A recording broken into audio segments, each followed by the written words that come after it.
Hey there, Nerd Clan. This episode of the Potterverse is brought to you by none other than MinuteWithMary.com.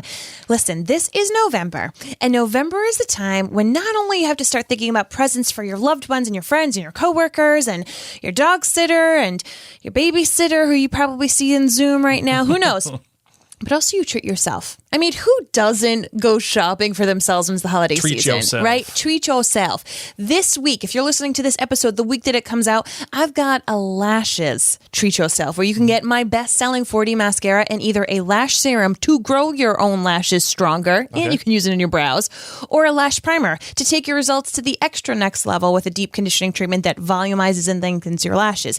Basically, your eyeballs are the only part of your face showing right now. Or if you're on Zooms, you want to make sure people can see that you have eyes, right? Because you're on this little screen.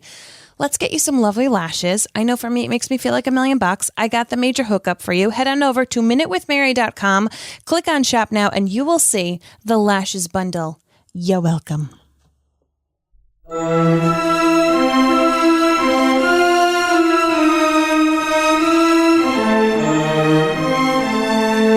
From Providence, Rhode Island, welcome to the Potterverse. It's a podcast dedicated to the book and film universe of Harry Potter. So grab your favorite wands and time turners. Let's step into the night and pursue that flighty temptress adventure.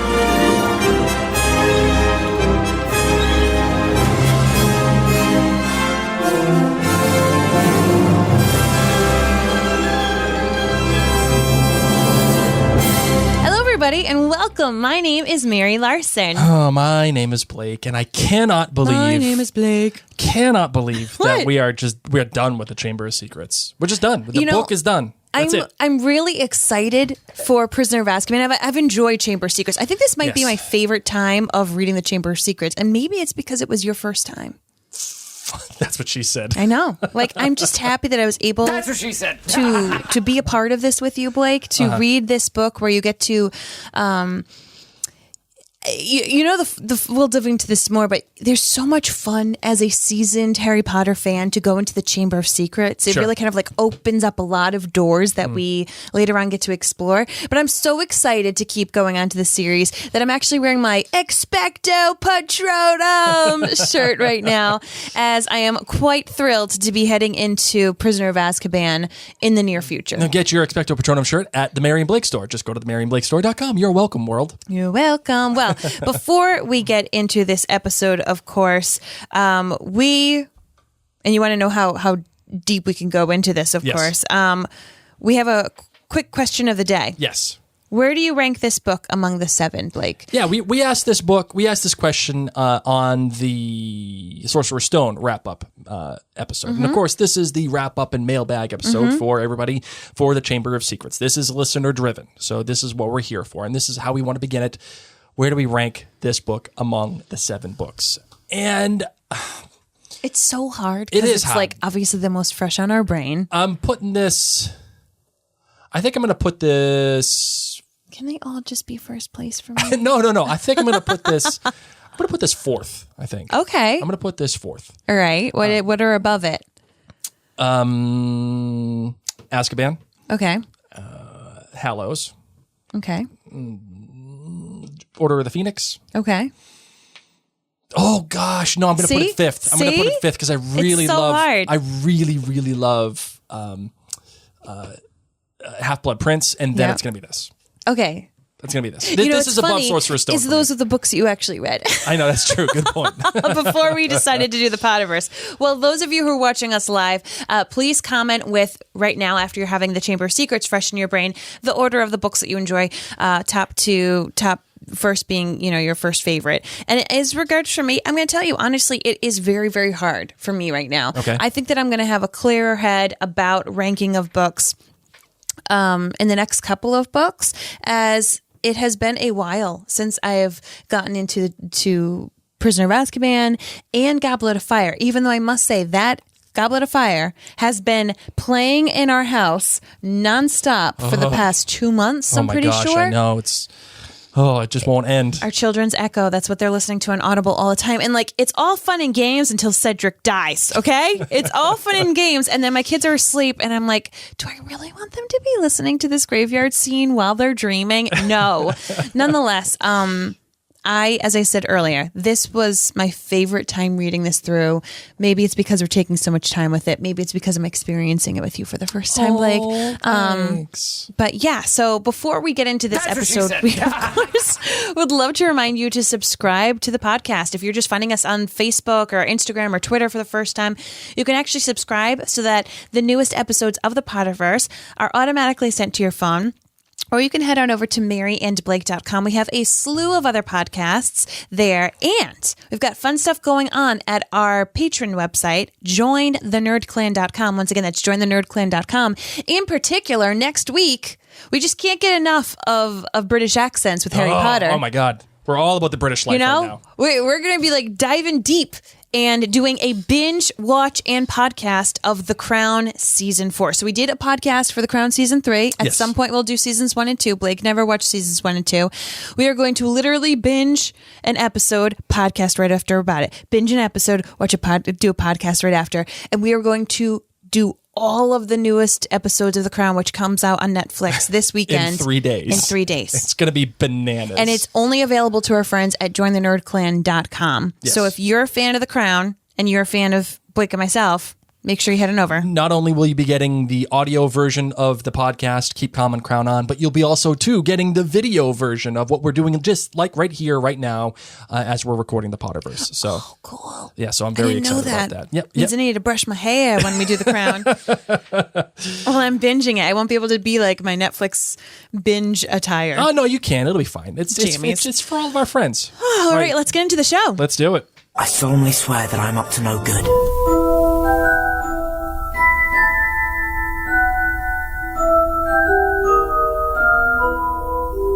All right. So we're going to start things off by rating these books. Yes. We've rated it with lightning bolts. Yes. How many lightning bolts are you giving Harry Potter and the Chamber of Secrets? A 4.7. Really? Yeah. I thought you were going to go higher than that. I had 4.8. I had 4.8. But it's a 7. I need to make room. And that's really the only reason. That's true, because it's only going up from here. Yeah, like the bell curve has to be somewhere. Yeah. So it's a 4.7. I don't remember what you gave the Sorcerer's Stone. I think I gave it a 5. Did you really? I probably did. So do you think you like this book less than the Sorcerer's Stone? Yes. How come? Because Sorcerer's Stone introduced me to the world of Harry Potter. Sorcerer's Stone has a very, very special place in my heart. We get to learn and love about Harry, and we enter the wizarding world through his eyes. Okay.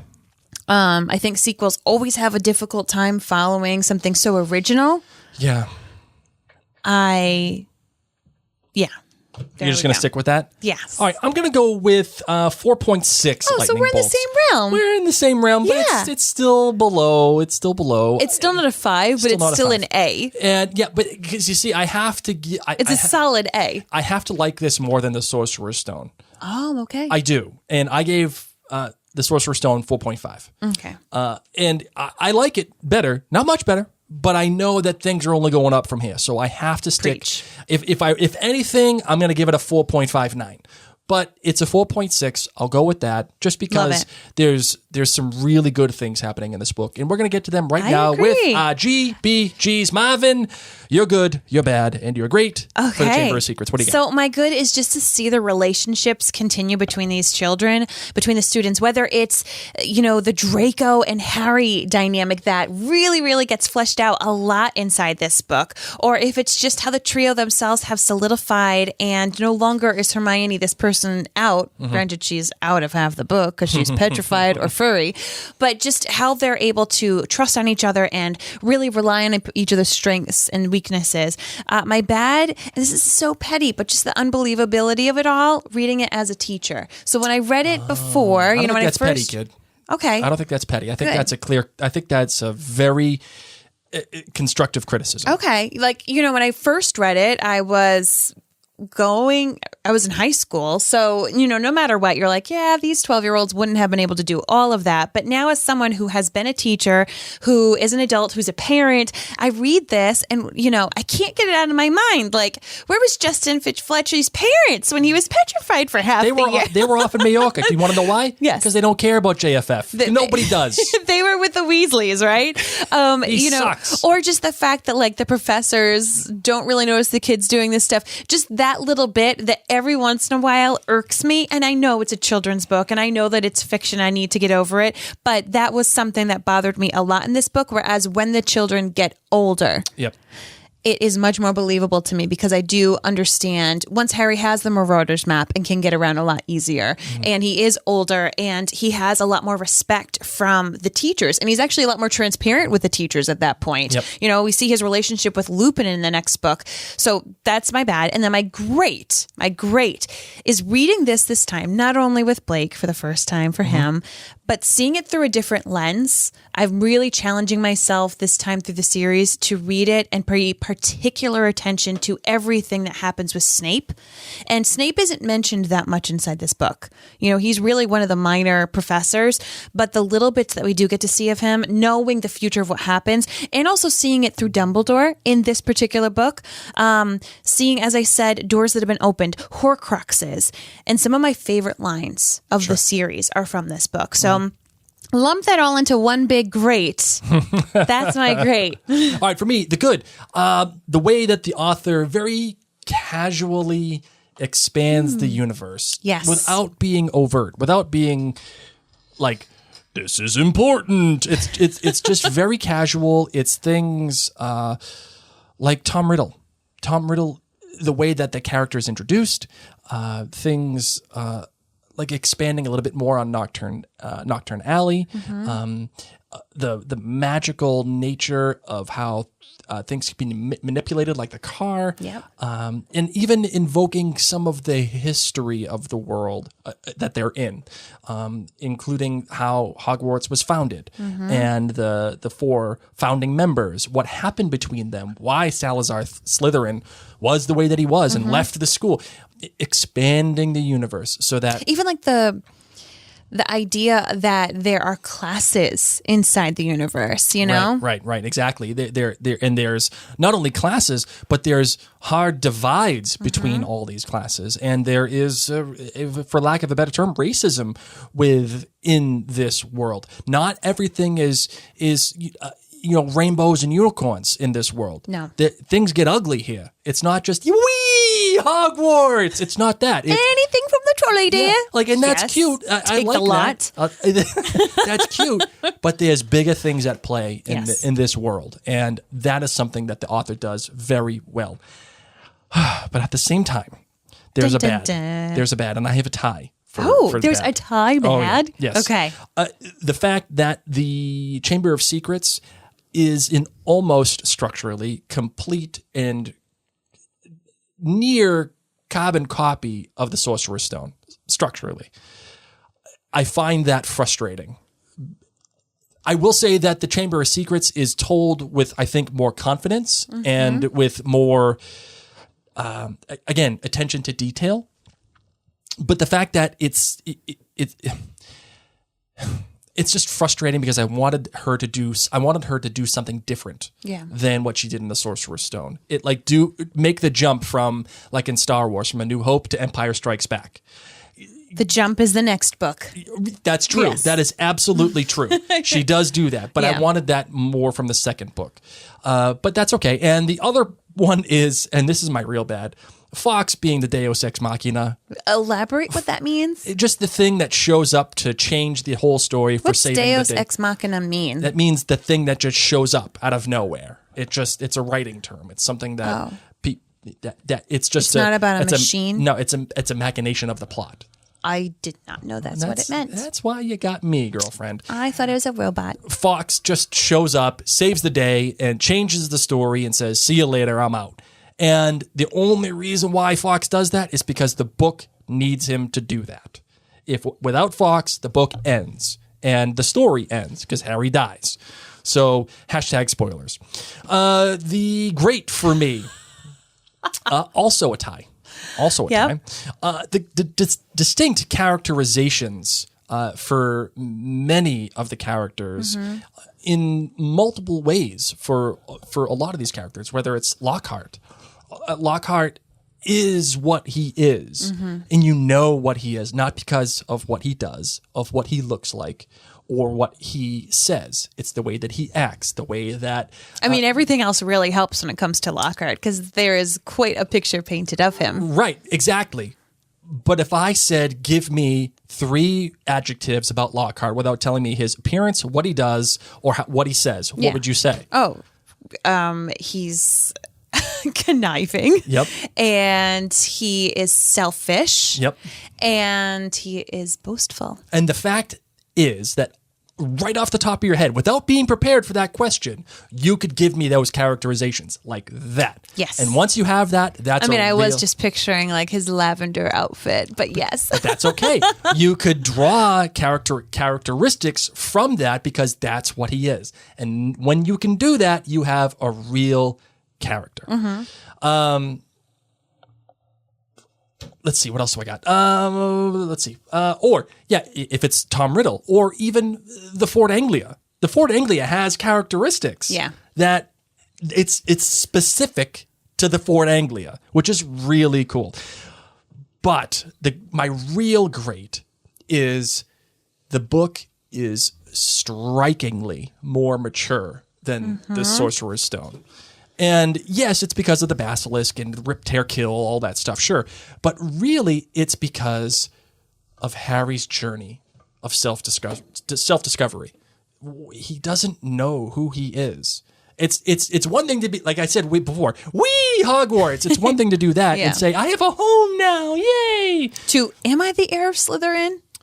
Right. Dun, dun, dun. You think this is storytelling 101. Give someone something comfortable, give someone something that they believe in firmly, and then flip it on them. 100%. And watch that journey, watch that struggle. That is what this book does really, really well. It takes what Harry loves and turns it against him pretty quickly and pretty easily. So that's my great. Okay. So I dig it. What do you think? Like it. All right. So we're ready to get into some analysis of this particular book with just some favorites and least favorites. And this is just like in the here moment. Right? Yeah, these can be quick things. Just we have some questions here, and then we're just going to go through them, and then it's time for you guys, the listeners who are live with us, to either give us the emails or talk with us over the live chat. So Blake, who's the best character in your opinion? Tom Riddle. Tom Riddle, by far the best character. You know what? What? I'd agree. Really? I'd agree. Oh my God. So say we all. Yes. The most dynamic and surprising and mysterious. You get to see all the different dimensions of Tom Riddle. Right. And it's fun. It's scary, but it's fun. Whereas what you see is what you kind of get with Lockhart. Sure. Like Ron and Harry kind of get this inkling about him. This was a delight. Yeah, because Lockhart is what he is, right? And he's fun, and his characterization is done very well. But he is what he is. There's more. There's not as much to him as there is Riddle, and Riddle only really appears for, not even 2% of the book, and you get a real knowledge of who he is, his journey, and how he changes. I really like that. All right, worst character for you. I'll let you go first, because I don't think we're going to agree on this one. This one's easy. This one's so easy. Okay. JFF. Okay, I thought you were going to say him. Smells. See, here's the disagreement. We have love for a Muggle-born right now. It's Hermione Granger. And we're able to get a lot of the visceral hatred from Draco Malfoy and everything about someone we already love. But we need to understand that it's not just Hermione, that there are many people who are Muggle-born. And granted, they could have gone after Dean Thomas, who is a Muggle-born boy in Gryffindor, who we've gotten to know a little bit. But we need to understand the scope of Hogwarts. We need to appreciate that it's not just Gryffindor versus Slytherin, that there's other houses. Later on we get to know a lot more with Ravenclaw thanks to Luna Lovegood, and we lean a bit more into the Ravenclaw time. This book, we get to hang with the Puffs a little bit. So I don't think he's particularly the worst character, but I can appreciate his one-dimensional nature, but he serves a purpose. Is that fair? Nope. JFF smells. He smells. He does not smell, Blake. Well, it's a better word than what I want to say. I know. I know. All right, so who is your worst character? In this book? In this book. Percy Weasley. Why? That's interesting. Because I gotta be real with you. I never read him as the red herring. Really? No. I never was like, it's Percy. He's the one opening the Chamber of Secrets. And I know that that's what he was designed for throughout this entire book. Yep. I was so bored with hearing that Percy was happy. Okay, Percy's happy. There's a million Weasleys. Why do we keep having to talk about him? Yeah. Okay, we get it. He's a prefect. And maybe it's because I relate with Ron, but Percy just got on my nerves. Okay? Yep. And I just feel like there's enough Weasleys, and I didn't fall for the red herring thing. So all right, good. There we go. Best moment. Best moment. Best moment for you in the Chamber of Secrets. In context of the entire book series or not? Oh, that's a good question. I'm going to say not. I'm going to say subject to just this book. Well, then you go, because now I need to find something else, and I will mention what it is that I thought. Anyway, you go. What's your best moment? All right. For me, God, I know I made a big deal of this when it happened, and I'm going to reiterate that big deal.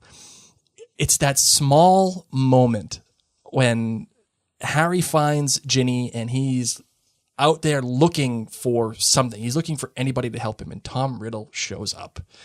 And he says, Tom, you gotta help me.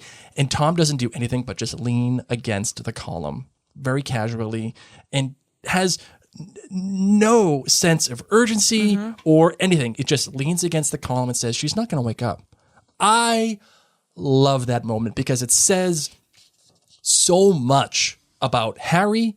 It says even more about Tom Riddle and the malignant force that he is. Just there's a little girl dying and he doesn't care and he's not doing anything and he knows it, and he knows that he's just taken advantage of Harry this entire time. And he's a man that's confident and knows the plot and what's going to happen. And the fact that it can be characterized that well is spectacular. So that is my favorite moment of the story. What do you got for yours?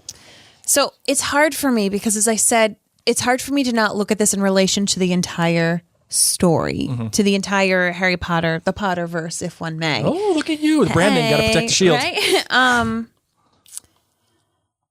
Dumbledore took the diary from Harry and peered keenly down his long, crooked nose at its burnt and soggy pages. When Dumbledore holds the Horcrux. Okay. And also within this tells Harry it's all about the choices. And he tells Harry that Voldemort has put a little piece of him inside of him. Okay.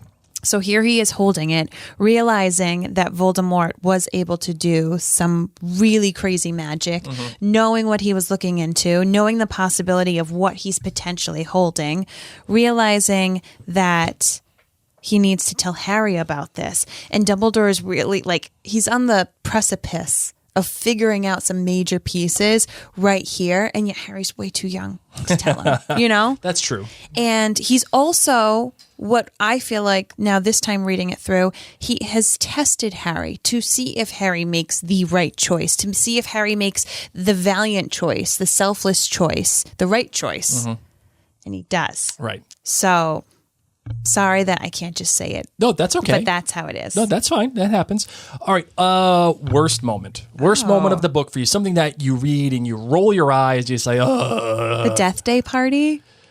I mean, like, it didn't really do anything for me. I'll go with you on that one. You guys obviously know mine, and that is Fox showing up at the end of the book. I found that to be such a manipulation of the story, and one that was uncalled for. Okay. One that it didn't do anything other than fix the problem. See, but you needed it. You needed Fox to come and save the day and get them out of the chamber. Whereas the Death Day party. But why do you need Fox to do that? That's the question. Because they're down miles deep into the ground, Blake. How else are they going to get up?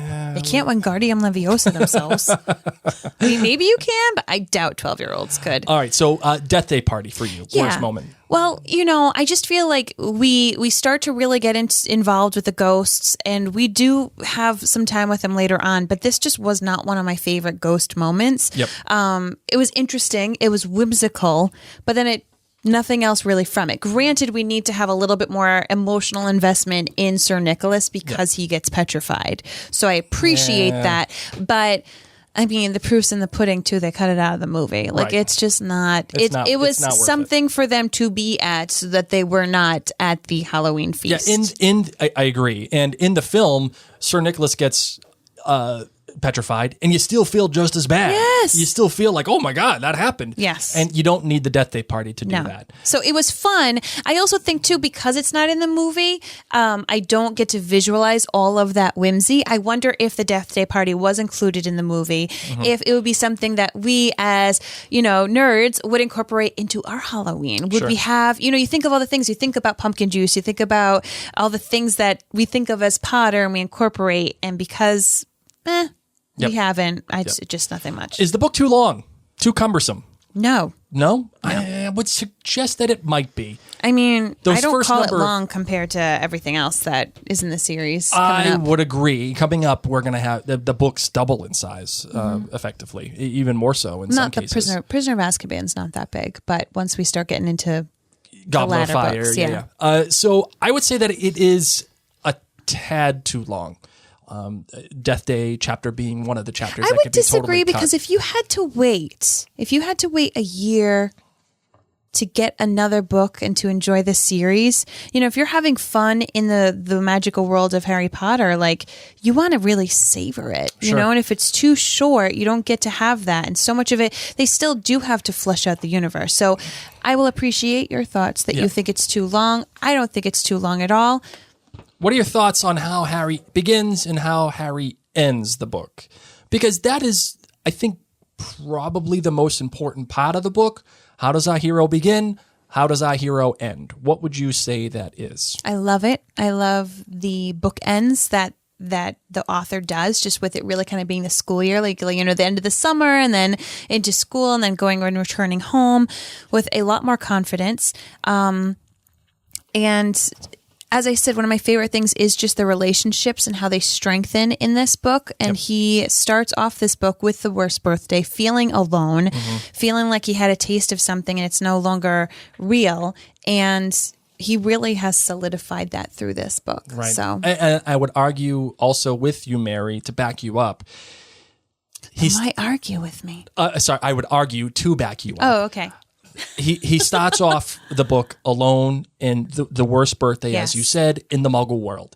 He ends the book quite literally walking back into the Muggle world with his friends in complete control of who he is at that moment and being confident and joking about the fact that the Dursleys would be upset with him for not dying during this whole thing. Yes. And he has a renewed and reinvigorated friendship that he's no longer alone. He doesn't need the Dursleys anymore to give him a good birthday or whatever. He has his friends, he has his family, he has Hogwarts. And he's confident in who he is because of the trajectory that he's gone on throughout this entire book. Do they do Hermione dirty in this book? Do they do her dirty? I think that it would have made the book longer if we had too much more time with Hermione. And I think that Hermione would have figured things out a little too quickly. I think, I was going to say the book would have been shorter. That would have been it. So it would have ended in like chapter 10. This is Harry Potter in the Chamber of Secrets, not Harry Potter, who has a really smart friend who figures things out right away and tells him the answers. So I appreciate, 3's sometimes a crowd. Okay? Let's just put it out there. Yeah. They can't all be in the Forbidden Forest. They can't all be in the Anglia, the Fort Anglia. Sometimes you just have to have two. And I think that the bromance between Harry and Ron is really something special. Sure. And I dig their bromance in this book. Yeah, and I think the author, at least in the first 3 books, makes it her business to consistently separate our big 3 by the end of the book, in one form or another. Yeah. Whether it is Ron getting taken out of the picture in the first book, Yep. Hermione getting taken out of the picture in the second book, or again, Ron in the third book getting Yes. taken out of the picture. Yep. That is a little bit of a crutch to me. If you're going to have 3 main characters, give them 3 main things to do throughout your book. Don't put them in like in Lost. Don't put them in cages. jail cells, right? We don't want to. Nothing, Jon Snow. Sorry, that was the wrong Yeah. button. It's this one that I want. We have to go back, Kate. You don't want to put Kate, Sawyer, and Jack in jail cells, okay? And that's what she does effectively in these first. Well, 3 for books. much longer, it won't be that way. But I also kind of appreciate it because this is kind of like the cooties age. Sure. So they are 3 kids. It is hard to juggle some of these storylines with them all together. And I think that the author starts to figure out that balance as we go on. As we go on, I think that's really important too, because we have discussed Harry's arc. Harry's arc, I think, is a strong one. Mm-hmm. Do you think, as we asked in The Sorcerer's Stone, do you think his other characters' arcs are as strong as Harry's, or do they even have one? Like, does Hermione change at all? Does Ron change at all? I think that they have an arc between Sorcerer's Stone and here. I think both Ron and Hermione have had major arcs within themselves and within how they interact with each other, and heck, even just how they think about the wizarding world. Sure. So, but I wouldn't necessarily say that they have a major arc from the beginning to end of this book. But as I said, from the beginning of when we met them till now, Yeah. I do think that Ron and Hermione have changed. I remember in The Sorcerer's Stone, there was a standout arc, and that was actually Neville. Neville's journey in The Sorcerer's Stone, what I think was important. One where he didn't know really who he was, if he was even capable of doing magic. He kept on losing Trevor, trying to find him. And Trevor. finally, at the end of the book, he stands up to Harry. He stands up to the big 3. And after, getting frozen the way that Yeah. he did, he comes back to life. He helps Gryffindor win the House Cup. Dumbledore praises him, and the small thing that I think few people recognize is that he has Trevor as he's confronting Harry, Ron, and Hermione. The thing that he's been Yes. chasing this entire time, he's finally confident, has Trevor, and purposely lets him go to stop Harry, Ron, and Hermione. That's like, it doesn't seem big, but it really It is. is. It Yes. really is. I don't see another standout arc like that in the Chamber of Secrets. You have the opposite for Gilderoy Lockhart, who's out on this pedestal, and we have Hermione, who has been the smart person, who's the person with the facts, Sure. telling us like he's brilliant, he's amazing. But because we see Gilderoy Lockhart frequently through the bromance lens, where Ron just hates on him the entire time, and Harry, isn't really buying Gilderoy Lockhart that much, it goes down very quickly. Yeah. And then, of course, we get the ending. But I would agree. I don't think it's a major arc. Are you okay with the structure of the book following such a similar pattern to The Sorcerer's Stone? I am. I would not be okay if the third one went this way. I would agree on that one. I think that the author, this was her first foray, The Sorcerer's Stone, Sure. and it worked.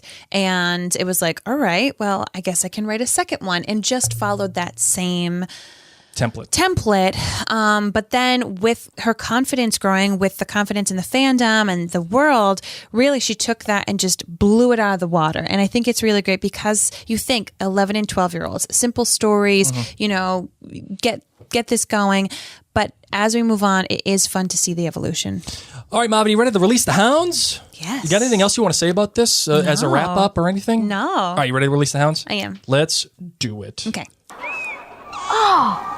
Mail's here. All right, the first question that we got from an email, by the way, people who are watching live, please set your questions into us with the lightning bolt emoji. We will know that it's a question or a comment that you want us to read. And for Even those if of you put it before, just put it in. Yeah, put it again, because we haven't been able to see all of them. And for those of you who are listening on the podcast app, you're not alone. You are not left out of the picture. Not alone. You are more than welcome to send in your questions after this episode, and in the next episode or whatever, we will get to them. We will bring them up and we'll talk about it. But for now, we are dealing with the emails and the people who are watching us live and on all Correct. the various channels that you can find at just search Mary and Blake or hashtag the Potterverse.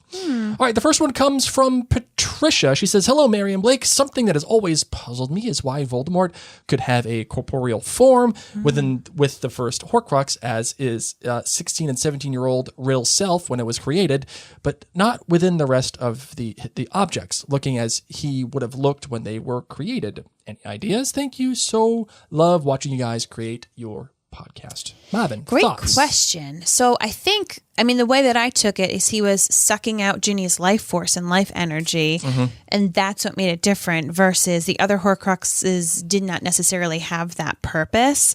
And he does need to still take like life force and pieces of people. So when he comes back in the fourth book, he needs to have Peter Pettigrew's arm and he needs to have the blood from Harry. So he needs pieces of people to come back to life. And I don't think he had the foresight to say, maybe I should put little pieces of me in this like fuzzy person form in everything. Sure. I think that Ginny had to give of herself by writing. That was kind of like, it's like that thing with vampires. Isn't that the thing with vampires? Like you have to invite them in your house. Yeah. Yeah. And I don't think that was, we can credit the Lost Boys for that lore.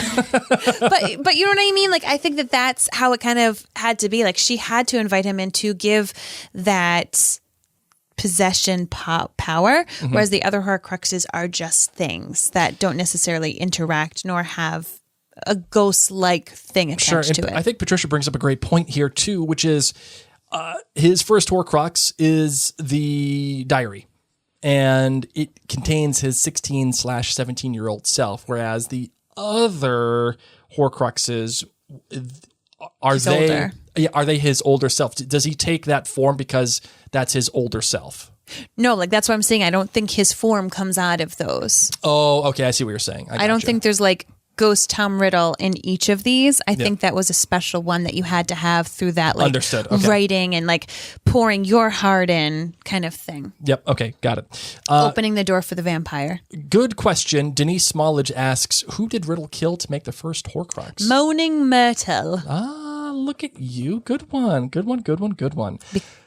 She was Muggle born. Yes. This one comes from Karen. She says, "Hey, Mary and Blake. First, you two are amazing." Oh my gosh, you're so kind, Karen. Thank you. for sharing all that you do with us. I wouldn't be doing so well through the pandemic without you guys. Well, let me say that we would not be doing as well without all of you. So likewise. Thank you. Second, the questions. Was Lucius really about to kill Harry over giving a sock to Dobby? I must have missed that in the first 100 or so watches of the movie, but noticed it this time. I had to go back to the book to see that it wasn't there. No. Is that the first time we hear that curse? Yes. That is the first time we hear that curse. They don't show it. They don't audibly indicate it in the first film with Voldemort killing Lily. This is the first time we hear it in the film, and obviously in the book it doesn't happen. Yeah, So, Lucius does not try to kill Harry for freeing Dobby the house elf in Hogwarts in the book. That, when we do our movie review, is probably going to be my bad. Yeah. It really actually is my bad. Why do you think they did that? I don't know. Like, what are we doing here? This is a dad, and you're, granted, just recently kicked off the Board of Governors, but you're not just going to straight up murder a child. Mm-hmm. Just for giving a sock to... I mean, let's be real. He is the child that ruined the Dark Lord. But still, like, where are you going to go, Lucius? Okay, let's say you murder the kid and you actually do Harry freaking Potter. You can't do it, man. I'm Harry freaking Potter. Nope. Let's say you actually do it, okay? Let's just say for the sake of argument, he offs Harry. And Dumbledore okay? just walks outside and is like, well, this just ruined my plans. How'd that happen? Wonder what happened there. So this, of course, is just in the movie that Lucius Malfoy does this. It's not in the book whatsoever. But you know what would have been crazy? What? Voldemort would have won. Because he can't live while Harry is alive. That's it. Yeah, you're right. Lucius Malfoy would have been the top Death Eater. Would have been the king of the day. You don't need Peter Pettigrew anymore. King of the castle. King of the castle. All right. Next one comes from Karen as well. And she says, in a more general question, how does magic genetics work? Clearly, magical parents can have kids without magic, and muggle parents can have children with magic. It seems like it's sort of a random. And if so, why isn't the magical world much larger? That's a good question. To be honest, I don't know how the genetics work. I like to think of it as like a right-handed, left-handed thing. Cool. So Very Blake cool. and I are both right-handed. We have a right-handed son. We magically have a left-handed daughter. Right. Does that mean that she would have been Muggle-born? Or does it mean she would have been the squib? Or does it mean that she would have been the witch? That's what I mean, the Muggle-born witch. Oh, sorry. Okay. Yeah. That's like a I good think question. of it as just like it's a thing that can happen, and maybe if your parents have it, you are more likely to have it. The way that I kind of equate it is like in the X-Men universe, and let me just play it right now. I kind of equate it like the X-Men universe. Okay. There are certain people that have certain mutations, and those mutations allow them specific abilities. And perhaps it's just a mutation of their DNA that allows them to access a specific force around them that surrounds them and binds them, or it's something that just allows their body to do something different than other people. I kind of look at it like that. Either you're born with a genetic mutation or you're not. Yeah. And that's that. And why isn't the wizarding world or the magical world much larger? That's a good question. Perhaps there are some people that don't know they have magical abilities. I like to think that if you breed with a fellow wizard, you're more apt to have more wizard offspring. Sure. But like, how many people just go out there and don't know and hook up with a muggle? Yep. And then, now you're like rolling the dice. It may not be a wizard. But it might be. Like it could at least be a squib. Like Seamus Finnegan, his mom didn't even tell his dad until they were married. And she might have been like, I might just have like a regular muggle kid. Right. I don't think I need to tell him until the baby like talks to snakes or something crazy. Starts making windows disappear. Yeah. So that's a good question. And lastly, is there a school like Hogwarts in America? Yes. If you could set one up, where would it be? And what houses would you establish? Now, I will say this. There is a magical school in America. It's called Ilvermorny. Yes. I don't know the houses. I don't know how it's set up. I will leave that to my beautiful bride because she is much smarter No, and I'm than just me. Googling it right now. Oh, okay. Well, see, I was buying time for you. Oh, okay. Yes, you were I right was about the vamping. house. Yes. Oh, thank you, Blake. Thank you. I was trying to give you a compliment and buy you time at the same time. You are just so stinking sweet. You know that? Yes. So I'm professional. That's what it comes down to. It was brought about, that there is this one, because they talk about like the Salem witches. Yes. Briefly. So there's Thunderbird. It's a magical bird that creates a storm wherever it flies. In a great car. The house is said to represent the soul of a witch or wizard that gets sorted into it. It's one for the adventurous people. There's Puckwudgie, a short gray animal with a comically large ears, native to America. Don't even know what this is, the kind of thing. Sure. Wampus. It's like a kitten. Okay. And then the horned serpent. Oh, okay. That makes sense. All right. Yeah. Very good. Very good. Does it say where it is, where it's established? Like where in North America it's supposed to be? Yes. Like New York, like upstate. Oh, I think that you're right. I think it is upstate New York. I could be wrong. Yeah. I'm going to find out. Okay, sure. Mount Greylock. Mount Greylock. Yeah. Yeah. Where's that? Mount Greylock is... We don't know, guys. Is it New Hampshire? I don't know, Blake. I gotta look In the it up now. Berkshires. It's in the Berkshires. Oh, it's in Massachusetts. That's right.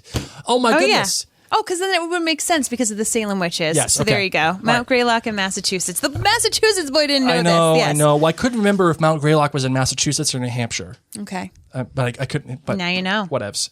All right. So there you go. This one comes from Jessica. She says, let's see. Well, obviously we love the casting for the most part of the adults in the movies. However, there's always been a part of me that wishes they would have cast a bit younger of James and Lily's generation in line with their ages in the books, 21 at the time of their deaths. If you had to recast some of the adult roles, who would you choose and why? My example is I love Alan Rickman, of course. He owned the Snape role, but I could easily see someone such as Adam Driver do a solid job. Obviously, he knows how to do brooding. Cough, Kylo Ren. Ren. Now, this is a great question.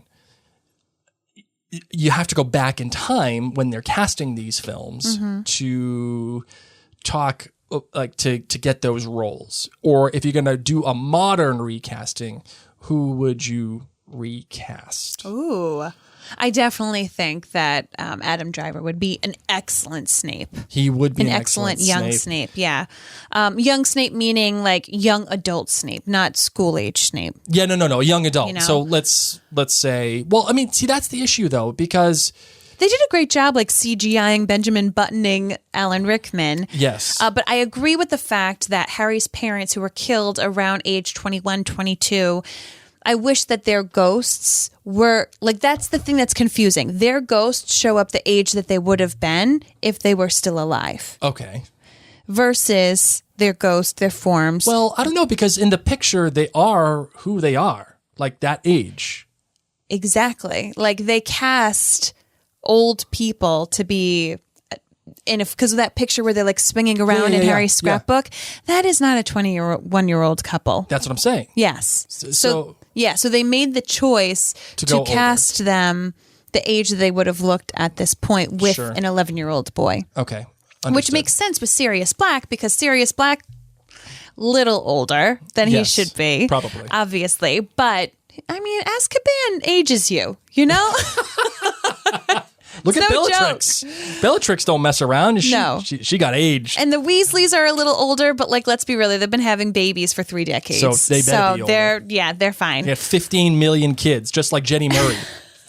Friggin' 46,000 kids running around in Outlander at the Murray household. Oh my goodness. But yes, I appreciate the sentiment that his parents were a wee bit old. For the recasting, I would have to think long and hard on that. To do that off the jump, I don't think I could do that. But I would definitely. I think if I were to recast Dumbledore, it'd be Jared Harris. Who's that? The guy who played Moriarty in Game of Thrones. I'm not Game of Thrones. Sherlock Holmes, Game of Shadows. I couldn't do that. I would do that. Like an older Dumbledore? Yeah, older Dumbledore. Not new, not young Dumbledore, but older Dumbledore. If I had to recast the film for today, I think that's who I would pick. That's a good one, though. I really like that. Yeah, sorry. Okay, so I think that's it. That's all we got for the emails. We have a bunch of questions here in the live. Okay. So let's get to them, shall we? We shall, my love. We shall. Thank you. And thank you for those of you who have submitted questions. Once again, the lightning bolt really does help us. Okay, so as I'm going here. All right, Denise Smallage asks, Hermione needed to have a screw-up. She needs to screw up to avoid being a total Mary Sue. I think this is in regards to her trusting and believing in Gilderoy Lockhart. Not only that, but screwing up with the Polyjuice potion and falling prey to the basilisk. Really, you're right. This is Hermione's like reality. She probably could have a do-over. Let's see what else we got here. I'm trying to find the. Okay, Rebecca Ann. I want to know how hot you two think Tom Riddle is. I'd be like, whoa, when I see him. 1 out of 10. 10 being up there with Zac Efron and Megan Fox, and of course the Potter musical sound. You're welcome. I'm Harry freaking Potter. Mary, 1 out of 10. Tom Riddle. The actor who portrayed him in this one. Yeah, just Tom Riddle, the actor, but also the aura around him. Tom Riddle.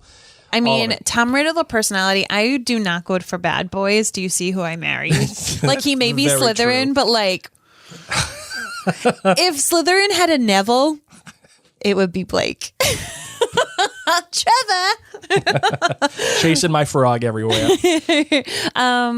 Yeah, so if it was actually the character of Tom Riddle, he would not be even remotely on my sites. He would be a straight up, like, 1. Okay. Maybe 2. Like, I guess I would get like a gross Goyle lower than him. But on the flip side, he charmed everybody. And I don't think people knew how naughty he was. Yep. I feel like I would have been able to see through that. I don't know. It's Tom Riddle. He's cute, man. If 1 out of 10 for me, I'm going 11. Oh my goodness Man is gracious. pure fire. Pure fire. Just coming out, just flowing out of those robes. I also don't like those type of people who can woo everybody. I always think they're up to mischief. So it would have been a 2. Denise says, on a scale of normal mom and creepy middle-aged lady, Riddle is creepy lady hot. Yes. Caitlin asks, just a random thought, since Harry could open the Chamber of Secrets, why didn't he use that as a room for Dumbledore's army? Ooh. That sounds like bad juju to me, man. I don't know how they'd get out. Yeah, right? Because they'd have to go down that whole passageway. Yeah, because it was like a big slide and then Fawkes had to take them out. I mean, I'm still a little confused as to how Ron and Hermione got back out of it in the latter book. So maybe they took a broom. I don't really know. Yes. Hillary asks, not really a question, but why did Hogwarts keep the name Slytherin as a house name when its namesake was a dark wizard who, hid a muggle-born killing beast inside of its castle walls? Because they didn't believe it to be true, Hillary. The basilisk wasn't set loose until Tom Riddle came to school hundreds of years later. So yeah, there was a little bad blood and he had some different thoughts and opinions, but how many things are still up in this day and age where we're like, wow, that person had some thoughts and opinions that thank goodness we have learned that are different. Allison Fisher says, I always thought that the Potters were well into their 30s when Harry was born, so I never had an issue with the parents in the films. I had no idea they were so young when they died. Yeah. I was always of the same opinion, like they were older. No. When they had Harry, but I guess not. No.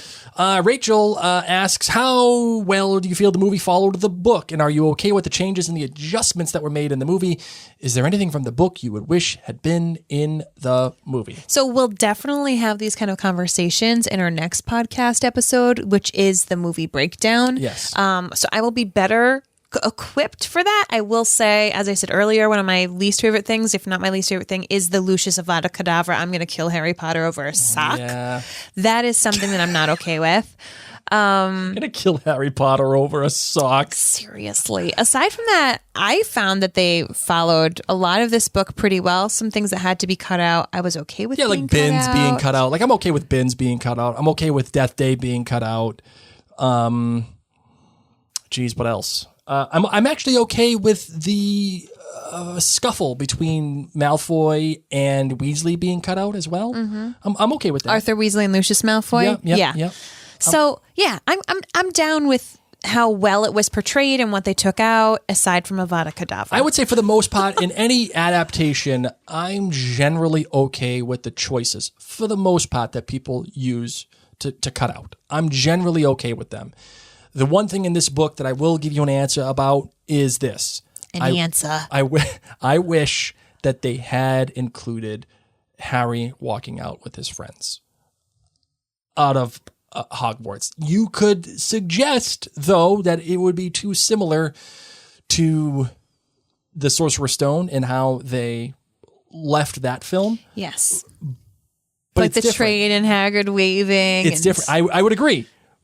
This would be King's Cross, though. Yes, they're walking back into the Muggle world, figuratively arm in arm. Mm-hmm. I find that very important to the theme. Even within the film, I find that very important to the theme. So, for the most part, I would say that's the only thing that I would add back into the film if I had a chance. Which is tough to say, because that film's 2.5 hours long. It is. So, there's no messing around. No. Let's see what else we got here. Anything else? That was it.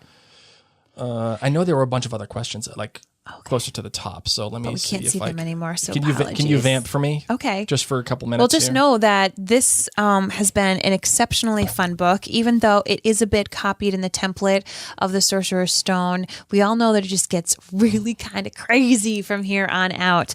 And, it really has been such a joy to watch it with our kids, to read it with our kids, to read it alongside with Blake, who, as I said, has never read Chamber of Secrets before this. So not only did you read it, but you deep dove into it. As you read it. we got in. We didn't mess around. Did.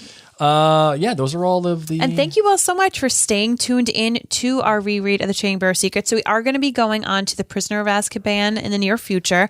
Later this week, we are going to be coming out with our movie review episode after watching The Chamber of Secrets and all of the feedback into there. So please make sure that you send your thoughts at marianblakemedia@gmail.com, as we want to know what standout moments, GBGs of The Chamber of Secrets movie you have. Yep. And then we're going to take a week break. So next week, the week of November 15th, I believe, we will not be podcasting about Potter, as Blake and I will be doing our jointhenerdclan.com treat all about The Crown on Netflix. We're going to be binging it and podcasting about it. It's going to be amazing. And then the week following that, which is that Thanksgiving week or is it the week after? The week after, which... We'll be heading back into Prisoner of Potter, Azkaban. yes. Yeah. One last question from Caitlin. She asks, how would you feel about a Lockhart spinoff? No, thank you. However, I would like a little book. You know a little how... novella? Well, you know... the like author one of has his written books? the author's written fake school books for the students, I and they think just that kind would of be came fun. out. That would have been like fun. if she came out with Magical Me. Yes. Like I think that would be fun. I think that would be really fun. My answer to this question is actually going, I think, to surprise you. I do not want a Lockhart spinoff. I'm not surprised. Because he exists in this film. And he's perfect in this film. Agreed. For what he is, he's perfect. I don't need to Agreed. know anything else other than what he did in the Chamber of Secrets. Mm-hmm. But having a book, Magical Me, that's similar to Fantastic Beasts, let's say, or... Not the movie, but just the book. Yeah, Yes. or the other one, Tale of the Beetle and the Bard. That would be cool. That would be a cool addition to the world of Harry Potter. Just to have Magical Me and see his face. Would be fun. And it would be a lot of fun. So that's what I think. Okay, so as Mary said, this is we're going to be having our Chamber of Secrets movie review this Thursday coming up. And then after that, we are taking a week break from the Potterverse because we are going to be doing Keep Calm and Crown On at jointhenerdclan.com. So if you do want to hear our thoughts about The Crown, go to jointhenerdclan.com. So excited. I'm so excited. All the corgis. It looks so It really does. fracking good this season. We're here for Diana. Oh, I'm all about the Diana Right? life. Oh gosh, Diana is just... we digress. Oh, okay. And then after that, once that week is completed, the following week we'll be jumping back into the Potterverse, heading headfirst into Azkaban. We do want to remind you that not only at jointhenerdclan.com do you get the Crown episode, but those of you who are members there at the Klansman level, you will be getting a holiday card from Blake and I, and that you need to make sure that you are signed up by Thanksgiving if you want to get on the holiday card list. And then if you are at the Sassenach level at jointhenerdclan.com, you're actually going to get a gift, and I can promise you, as a fan of the Potterverse, you will love this gift. And Outlander too, I will say that. Yes. You will love the gift if you're a fan of Outlander and Harry Potter. It's a rare crossover that seems to work very well. I'll just say that. So that's that. Anything else you got to say about this, Marvin? That's it. That's it. Thank you guys so much. Let's call it quits, shall we? Let's do it.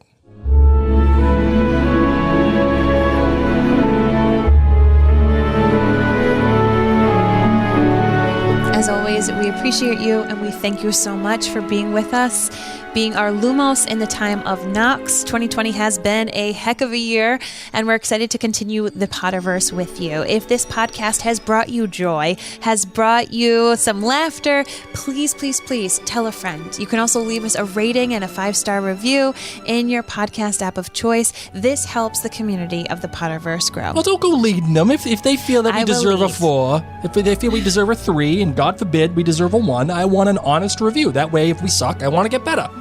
You know? I don't want everybody telling me that I'm great. Who am I? Lockhart? As much as I love them, I want to know the honest stuff. So if we suck, tell us. And if we think you're good, then tell us. And I'm happy to do that. Either way, go to jointhenerdclan.com. Become a member there. Support Mary and I in this endeavor of Mary and Blake Media and trying to entertain everybody during this pandemic. I don't think it's ending anytime soon, ladies and gents. So, did you not hear the news? Oh, yeah, that there might be a vaccine. Yeah, hey, I'll take it. Whatevs. We got to brush up on our British accents. With all the stuff from The Crown that we got coming up. Maybe they'll give us a shot if we say dual citizens. All right, everybody, thank you so much for tuning in. Once again, my name's Mary. My name is Blake. Mischief managed.